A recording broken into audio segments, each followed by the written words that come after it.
I would say there's never a perfect time to face adversity, but can the argument be made that rivalry week is a time to kind of crystallize the vision and lock in a little bit because the quote unquote stakes are higher right now?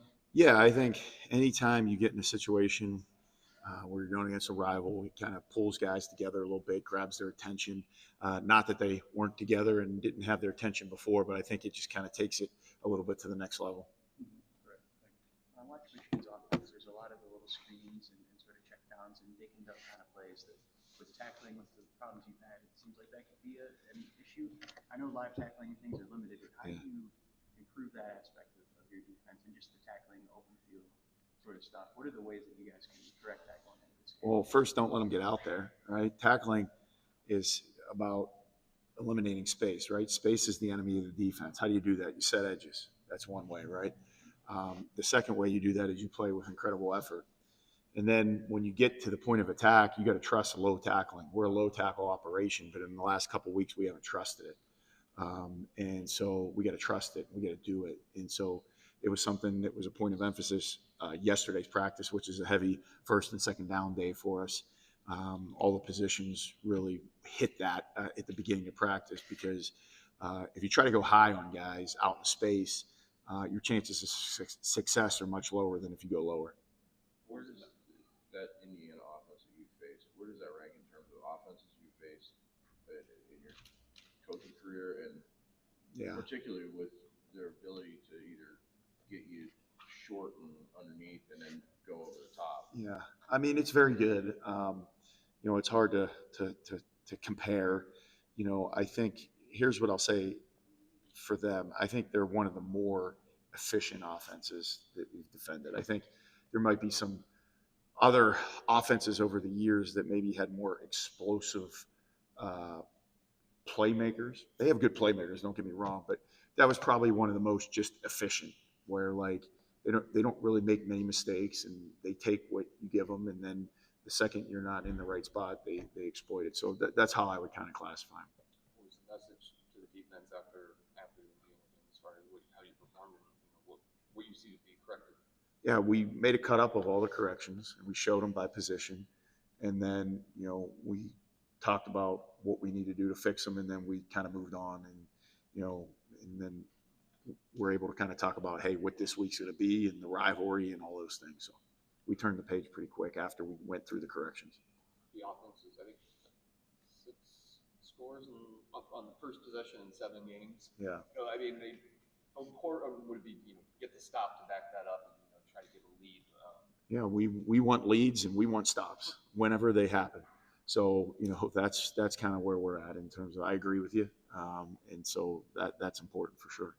What did you see from Avion when he was in for like?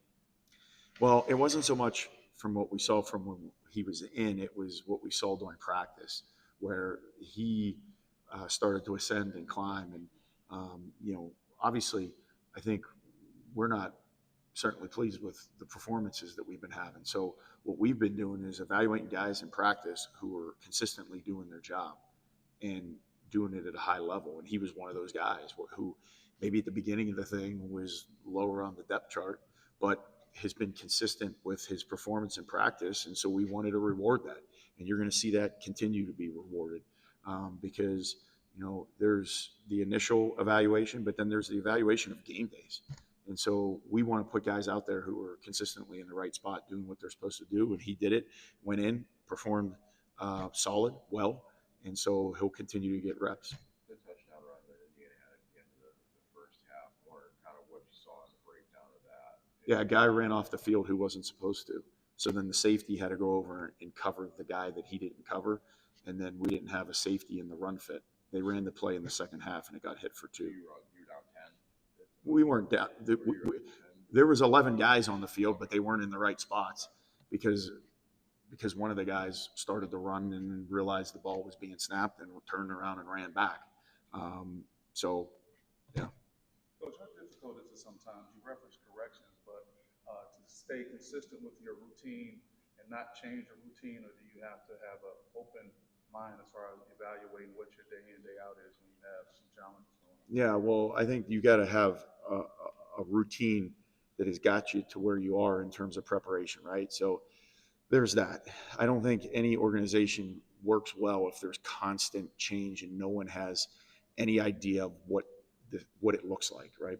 However, I think good organizations have the ability to be fluid, to change and alter things, and the ability to adapt. So I would consider it there's structure, there's a way that we do things, a way that we prepare, but then based on what you see out of offenses and you see out of your guys, then you alter that to adapt, is how I would say. Right, thank you. You see that Grady's wife, they had a kid over the weekend? They did. Yeah. They did. So and we've already addressed this in the meeting, he is officially has dad strength now. So like those guys don't know it's a real thing until it happens, and then you just magically get smarter and stronger. So we expect to see that out of him. So, but yeah, Is that a deal where he didn't make the trip with, you know, it being a thing where she could go into labor? yeah. I mean, he can share the details as he wishes, but yeah, they were it was right at go time, and and he did what he needs to do. You ever had a guy go on paternity leave? No, never have. I had to do it.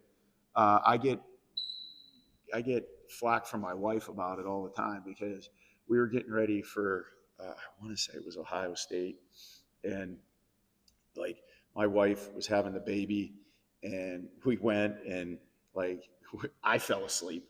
She was still up. I fell asleep, and because I had to be back in the office the next day because we had practice. So I had a 4-hour paternity leave.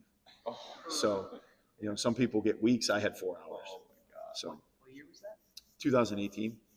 Yeah. I wonder, looking back now at last year, how was it different facing Michigan on the Michigan State side versus any other, maybe Minnesota or any of the other programs? Did you feel anything different? Yeah.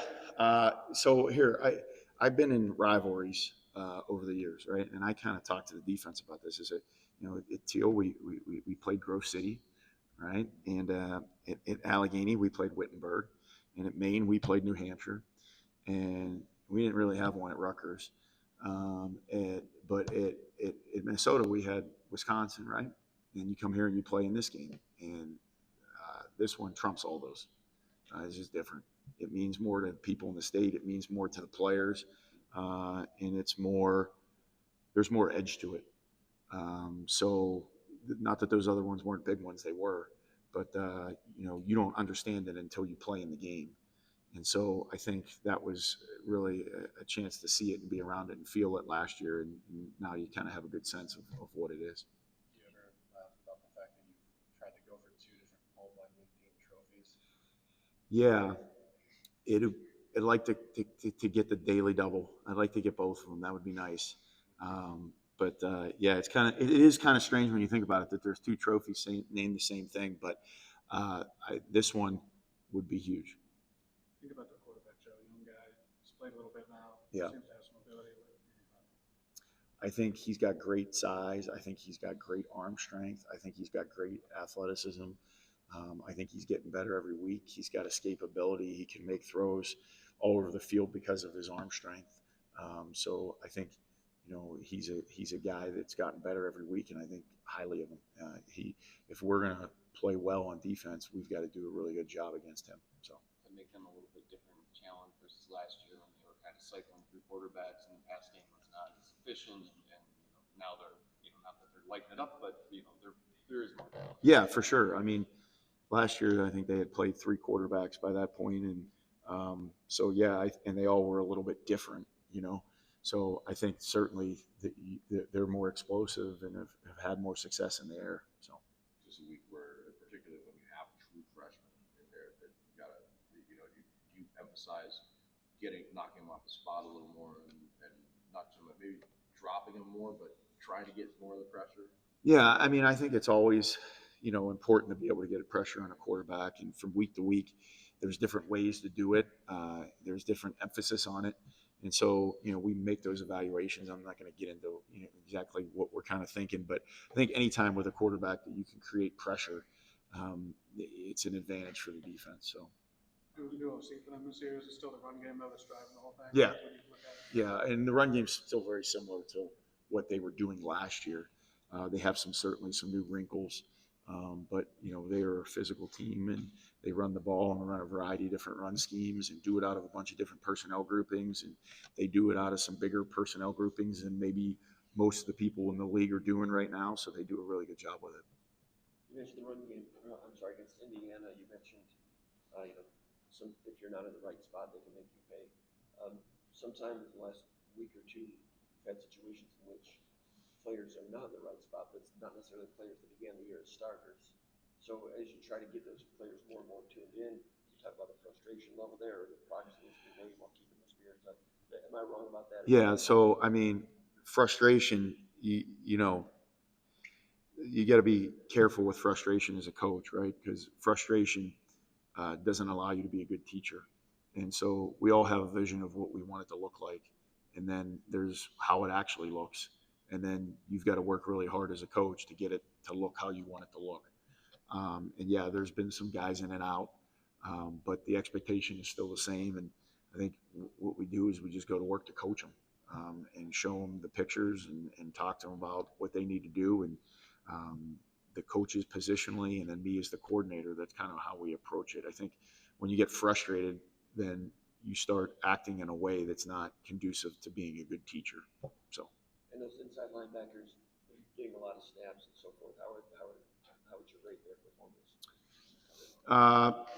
It depends on the game, right? I think overall versus the run, I think, Wayne and Jordan have done a very good job. There's a couple instances last week, a couple instances 2 weeks ago where I think we could have been better with some of our drops and our underneath zone coverage. So, obviously this week, the run fits are going to be really critical for those guys. But also, as someone had asked earlier, they're doing a good job of getting the ball out and getting it out quick. So the underneath zone is going to be really important. Any particular podcast standing out to you right now, or messaging that you're kind of drawn to? Yeah, I mean, as I'm working in the morning, it's always Diary CEO, it's Joe Rogan, it's Andrew Huberman. Those are the guys I listen to on and back and forth from work. The big, I think the big message is just that you kind of take from it. I think it was I listened to Rogan, and it was someone who talked about just making sure when things are hard that you stay true to who you are and that you just continue to work, and that was one that kind of stood out. And then there were some parenting ones, because I can always get better at those ones, but those ones are I'm sure not of interest to you. All right, thanks, Coach. You'd be surprised. Yeah. Hey, who's Allegany's big rival? Wittenberg. Wittenberg over in Ohio? Yeah. Okay. Now the league's different now. It's the President's Athletic Conference now. Back then, we played a bunch of Ohio teams. Oh, yeah. We played Wittenberg all the time. Otterman, Oberlin. Wittenberg, Worcester, Ohio Wesleyan, Kenyon, Denison. Oh, yeah. I think those are all the teams we play. Yeah. My neighbor, good friend, their dad, or I'm sorry, not her dad, her uncle was baseball.